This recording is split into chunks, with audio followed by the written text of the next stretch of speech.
So, good day, ma'am. This is my presentation. Traditional marketing versus contemporary marketing. Traditional marketing. Traditional marketing refers to conventional methods of advertising and promotion that business have used for decades to reach their target audience.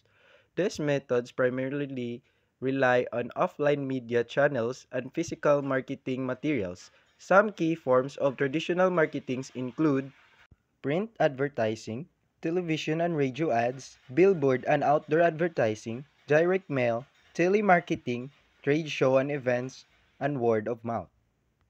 So, contemporary marketing.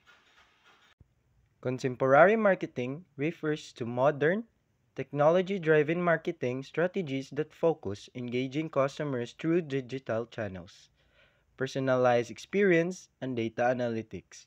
It leverages online platforms and interactive content to create meaningful relationship with consumers. Then overall, traditional marketing relies on offline channels like TV, radio, print, and billboard offering broad reach but limited targeting and measurability. While contemporary marketing uses digital platforms like social media, search engines, and email focusing on data-driven, interactive, and personalized customer engagement. So that's my report, ma'am. Thank you.